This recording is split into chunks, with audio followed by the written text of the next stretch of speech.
Confusion tonight over recycling in the city of St. Louis. 5 on your side's Laura Barcheski talked with community members who say their recyclables are still being picked up and mixed with regular trash. Mike and Kelly, it was supposed to be a temporary solution following the May 16th tornado. On top of confusion about collection, there's also talk about getting rid of recycling bins and alleyways altogether. Residents tell me they just want a solution.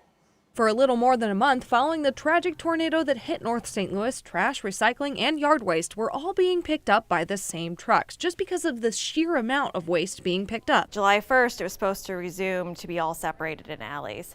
And that's what I thought was going to happen, and I think that's what my constituents thought was going to happen too. But in Alderwoman Ann Schweitzer's ward, that hasn't been the case. I've talked to other neighbors and residents who have seen it in our neighborhood. Resident Jesse Stewart says there hasn't been any communication about what's happening with the recycling since the tornado-related announcement. And it's just, I think, keeping us informed so we know what's going on and can continue to have hope and that there's a plan down the road to create a solution for what's going on. There's also talk about removing the alleyway recycling bins altogether, something Mayor Kara Spencer talked about during her campaign. And I understand where she's coming from because so much of what gets put in the alley bins ends up getting thrown out because unfortunately people either don't know what's recyclable or people, if their regular bin is full, they may end up dropping it off at, putting stuff in the blue bin that shouldn't be in the blue bin. Schweitzer says right now she's recommending people drop off recycling at designated drop-off locations to make sure it gets recycled, but is hoping for a more accessible solution. That can be tough for people who don't have a car or a way to get around to participate.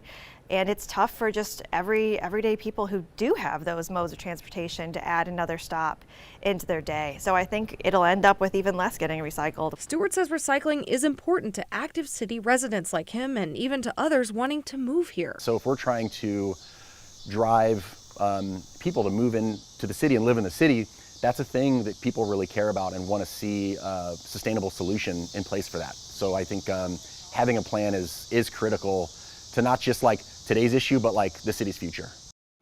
And I reached out to the city about these concerns and requested an interview, but did not hear back. We do have more information on KSDK.com about how you can find one of those recycling drop-off locations near your home.